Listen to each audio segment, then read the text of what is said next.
नमस्कार लाडक्या बहिणींनो, स्वागत आहे तुमचं क्रिएटिव्ह मराठी या आपल्या लाडक्या यूट्यूब चॅनलमध्ये। तर पहा, लाडक्या बहिणींसाठी अत्यंत खुश खबर, आनंदाची बातमी आलेली आहे। आता तुम्ही लाडक्या बहिणी बोलत असाल का ही वेबसाईट का ओपन करून ठेवली आहे, कशा पद्धतीने म्हणजे का ओपन केलं, याच्यामागचे कारण काय आहे, आनंदाची बातमी काय आहे, तर संपूर्ण आपण जाणून घेणार आहोत। तत्पूर्वी आपण जर क्रिएटिव्ह मराठी या लाडक्या यूट्यूब चॅनलवरती नवीन आला असाल तर आपल्या चॅनलला सबस्क्राईब करा, शेअर करा, लाईक करा आणि जास्तीत जास्त महत्त्वाचे व्हिडिओ आपल्या चॅनलवरती पाहायला मिळतात, तर नक्की सबस्क्राईब करा, विसरू नका सबस्क्राईब करा। तर चला आजच्या व्हिडिओमध्ये जाणून घेऊयात काय आहे महत्त्वाची अपडेट।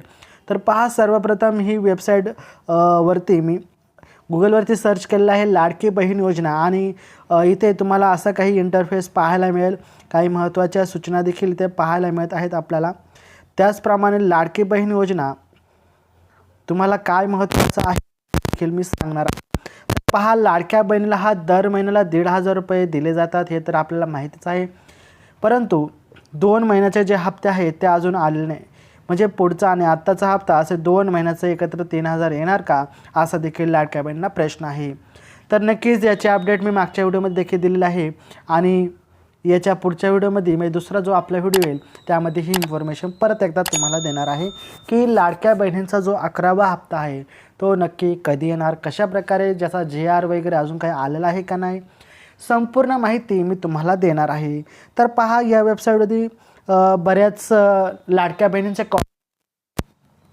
की सर लाडकी बहीण योजना जी आहे ती परत फॉर्म भरायला कधी सुरुवात होणार आहे। तर लाडकी बहीण योजना हा फॉर्म भरायला अशा प्रकारे बऱ्याच लाडक्या बहिणींची कॉमेंट होती, सर लाडकी बहीण योजनेचे जे फॉर्म आहेत ते कधी सुटणार। तर ज्या लाडक्या बहिणी अजून देखील लाडक्या बहिणीचे जे फॉर्म आहेत ते भरलेले नाही आहे, तर त्यांच्यासाठी अत्यंत महत्त्वाची खुशखबर घेऊन आले आहे की लाडकी बहीण योजनेचा जे फॉर्म आहेत ते पुन्हा एकदा सुरळीतपणे चालू झाले आहेत। तुम्ही लवकरात लवकर भरून टाका, कारण आता पुन्हा एकदा फॉर्म भरण्यास सुरुवात झाली आहे। तर फॉर्म कशा प्रकारे भरायचं याची संपूर्ण अपडेट, संपूर्ण माहिती आपण जाणून घेऊयात। तर पहा, लाडकी बहीण योजना सर्वप्रथम तुम्हाला या वेबसाईटवरती यायचं आहे, ladki-bahin.maharashtra.gov.in अशा प्रकारे सर्च करायचं आहे। सर्च केल्यानंतर तुम्हाला असं काही पाहायला मिळेल।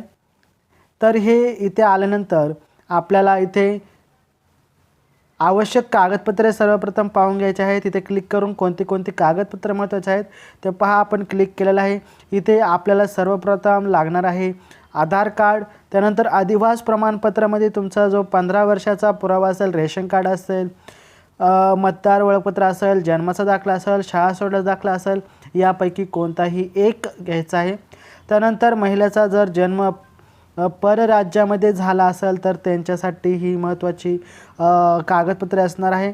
त्यानंतर चौथा महत्त्वाचा डॉक्युमेंट आहे 2.5 लाखापेक्षा उत्पन्न जास्त असणे आवश्यक नाही, म्हणजे जास्त नसावे। तर यामध्ये प्युअर रेशन कार्ड असल्यास तर उत्पन्न प्रमाणपत्र आवश्यकता नाही। जर तुमचं प्युअर रेशन कार्ड असेल, पहा मी काय बोलतोय, जर तुमचं पिवळं रेशन कार्ड असेल तर तुम्हाला उत्पन्नाच्या दाखल्याची गरज नसणार आहे। परंतु तुमचा जर लाल वगैरे असेल तर तुम्हाला, म्हणजे लाल केशरी वगैरे असेल तर तुम्हाला या ठिकाणी उत्पन्नाचा दाखला लागणार आहे। इथे नमूद देखील केलेलं आहे, आपण पाहू शकता। शुभ्र शिधापत्रिका असल्यास, म्हणजे पांढऱ्या कलरचा, अथवा कोणताही शिधापत्रिका नसल्यास आपल्याला 2.5 लाखापर्यंत असल्याचे प्रमाणपत्र आवश्यक आहे।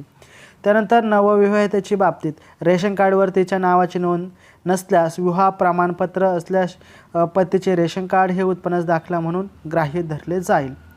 त्यानंतर बँकेचं थोडक्यात तपशील इथे घेतला जाणार आहे। खाता आधारला लिंक असणं गरजेचं आहे, आणि लाभार्थी महिलेचं हमीपत्र आणि फोटो लागणार आहे। तर चला पाहूयात कशा प्रकारे सुरळीतमध्ये फॉर्म भरायचं स्टेप बाय स्टेप। तर सर्वप्रथम वेबसाईट ओपन केल्यानंतर तुम्हाला असे काही दिसेल, मुखपृष्ठ, योजनेची माहिती, आवश्यक कागदपत्र आणि अर्जदार लॉग इन। तर आपल्याला इथे क्लिक करायचं आहे अर्जदार लॉग इनवरती, करूया। लॉग इन केल्यानंतर तुम्ही जर ऑलरेडी रजिस्टर्ड असाल तर इथे मोबाईल नंबर, पासवर्ड आणि खाली जो तुम्हाला इथे कॅप्चा दिला आहे तो तुम्ही टाकून तुम्ही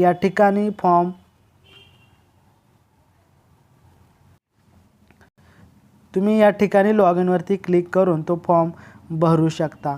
या ठिकाणी लॉग इनचा ऑप्शन आहे, यावरती क्लिक करून फॉर्म भरू शकता. परंतु ज्या लाडक्या बहिणींना अजून देखील फॉर्म भरलेला नाही आहे तर त्यांच्यासाठी नवीन ऑप्शन आहे.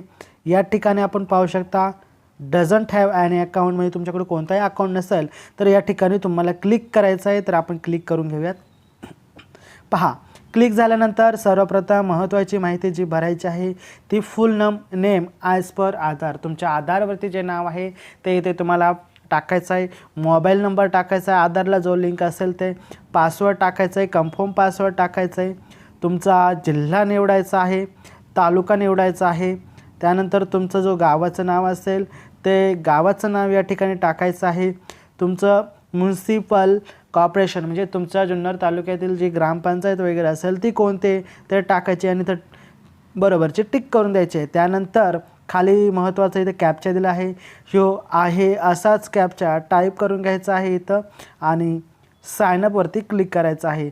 आता सायनअपवरती क्लिक केल्यानंतर कशा प्रकारे इंटरफेस येईल तर सायनअप केल्यावरती तुम्हाला अशा प्रकारे येईल. तुम्ही जो मोबाईल नंबर टाकला होता तो मोबाईल नंबर या ठिकाणी टाकायचा आहे, पासवर्ड टाकायचा आहे आणि खाली दिलेला कॅप्चा तुम्हाला आहे तसाच इथं एंटर टाईप करायचा आहे आणि लॉग इनवरती क्लिक करायचं आहे. आता लॉग इनवरती क्लिक केल्यानंतर तुम्हाला पुढे काहीसा महत्त्वाचा इंटरफेस दिसेल. त्यामध्ये पुन्हा एकदा माहिती भरायचे, डॉक्युमेंट अपलोड करायचे आहेत आणि सबमिट करून द्यायचं आहे. या पुढचा देखील तुम्हाला व्हिडिओ पाहिजे असेल कशाप्रकारे डॉक्युमेंट व्हेरीफाय करायचं तर नक्कीच कॉमेंट बॉक्समध्ये सांगा, मी त्याच्यावरती देखील व्हिडिओ बनवण्याचा प्रयत्न करेल. तर व्हिडिओ आवडला असेल तर लाईक शेअर सबस्क्राईब करा. तर चला भेटूया आपण पुढच्या व्हिडिओमध्ये. तोपर्यंत जय हिंद जय महाराष्ट्र, वंदे मातरम.